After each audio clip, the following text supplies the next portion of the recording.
that real hip hop. Y'all know how we do.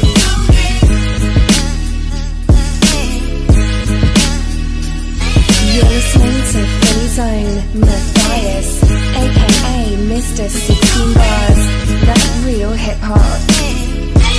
We try to tell people that Philly is a special breed. They hate to see us on top, they hate to see us on, they hate to see us come up, they hate we on, they hate the moves that we make because it's made to break them. We give them knowledge on tracks and hope our words can save them. I guess it's hard to get props when you know you lesser, so we right on your heels. I hope you feel the pressure. Rappers taking a roll, my shoes that never fit them. Before you come at a king. We're now joined by Sean Lyriq Matthews. Sean, welcome to Philly on the Rise. How you doing? Glad to be here.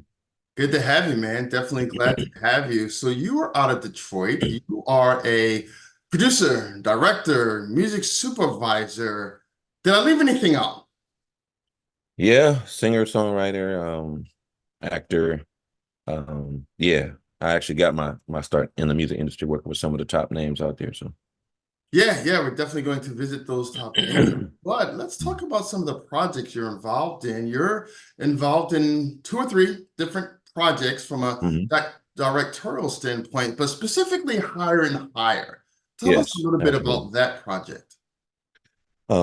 It's a pleasure to be a part of it. It's crazy that Jackie Wilson, as pivotal as he's been in the music industry and just the entertainment industry at large, you know, he hadn't got his just due in terms of his story being told. You know, you've seen, you know, multiple ones on MJ, you know, several on Whitney Houston and, you know, your Elvises and people like that. But it was odd to me that his story went untold. So I actually came to the table as music supervisor, and due to configuration changes in there and my skill set, I was elevated to director.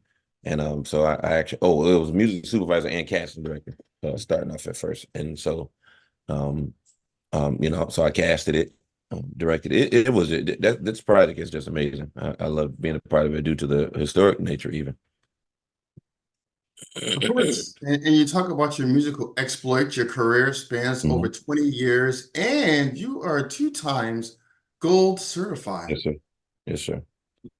Yes, sir. Absolutely. Well, I got my start in the entertainment industry with Ray J, and I wrote the song Melody for Ray J, and that wound up being the song that he went on to name his daughter. The song's called Melody. He named his daughter Melody, and actually, even more recently, he was on Club Shay Shay, I think a couple of days ago with Shannon Sharp, and they were talking about what his most successful song was, but one of his favorite songs that he named was my song Melody. So that was a joy. Yeah, but from you know, I wound up working with him, Brandy, Whitney Houston. I worked with Maya, I worked with Cassie, and then Diddy's Cassie. And then that's on the R&B side. On the hip hop side, you know, big names like your T Grizzlies, Peasy and Payroll, the Sadas, you know, of that nature. So you're involved in multiple projects, directing, singing, acting. Yeah. Of all these different things you're involved in, what gives you the most pleasure? Well, I'm a music kid, so I love. I would say it's a tie because I play over 8 instruments. My favorite is the piano. Doesn't matter where I am. If it's a piano there, I'm gonna touch it. I'm gonna play it even for a second, even if I only get 30 seconds to a minute, but before whoever is in charge say, "Hey, you can't do that," then I'll get up. But I got to tickle those ivories. So it's between that and directing. I casted my brother on the set of one of mine, and when we were filming, he said, "You know, you've been a director your whole life," and I'm like, "What you mean?" He's like, "You don't remember?" I'm like, "What?" He said, "You know, because I'm a preacher's kid, so when me, my cousins, and all of us, you know, that were in children church, when the adults was up there doing their services or rehearsals or whatever the case is,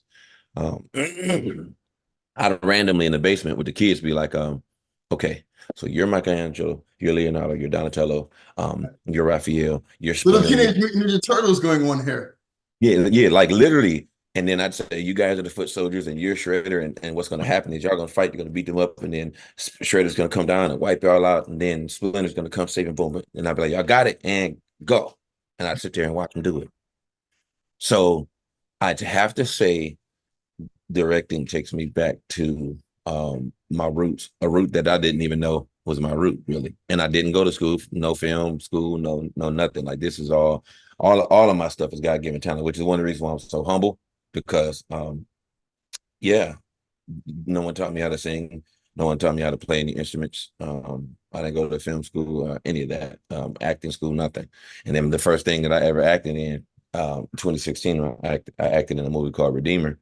And I remember the director telling me, yeah, well, this is a real heartfelt scene. You know, you gotta, we want everybody to almost, want to cry on this one. And we consequently, we filmed that scene 4 different times at a different angle, and I cried on cue each time. Didn't even know I could do it. Amazing, So, amazing, amazing. Wow, such an amazing talent you are. You talk about the various passions that you have, how many hours a day you spend doing all these passions, but you mentioned something important. When it's a passion, it doesn't feel like work. Talk to that a little bit. absolutely. Absolutely. So, I've done a bunch of career days and anti-bullying campaigns speaking to children. And when I talk to them, I don't just tell the accolades of different stuff that I've done. I say that each and every one of you guys have a talent that you are just insanely good at, that it takes no effort to do. This is just what your thing is. Well, it's about finding out what that thing is and figuring out a way to monetize that thing. And it won't feel like work because you just do it naturally anyway. And for me, I sing all day, every day. There's some music going on all day, every day. And at the point in my career when I figured out how to, make it be a successful thing, it doesn't feel like work, because I literally, if I wasn't getting paid, I'd be doing it anyway. So it's that type of thing. Yeah. So it's a beautiful thing, the freedom in it. If you think about what people go through, like on an everyday 9 to 5, they hate their job, they don't like their coworkers, they don't like their boss, they don't like their schedule, and they just miserable every day, or they buried in coffee, or some of them turn to other things like drugs and develop other addictions and stuff to cope. It's because they're not happy with the situation that they are settling for, because that's ultimately what it is they're settling for. And so when you actually love what it is that you do, it doesn't feel like work, and you're less likely to fall into those other categories. Yeah, understood, understood. Man, such amazing wisdom comes from you. You talk about music all the time and singing. You have a love for karaoke, I Yeah, hear. I do. Some downtime. And you can do a Um, couple of voices? oh yeah, I actually do a lot of voices. I'm gonna wind up doing voice acting. Um, but yeah, I I'm a big fan of just everything from, I've been a cartoon head for the longest. I've movies, and and oftentimes on cue I can jump into Schmigel and talk about the brushes. Brushes ring. I have 3 brushes right here. 1, 2, and 3. Yeah, like on cue, like it's crazy. Very smooth, man. On cue, give us another one. Go. You to know that I absolutely love what I do. Wow. Yeah, Good stuff, Lyriq. Thanks a lot for joining us yeah, on man. Building I the appreciate Rise. it. Much success to you and all of your exploits, and we'll talk to you soon. All right, thank you, brother.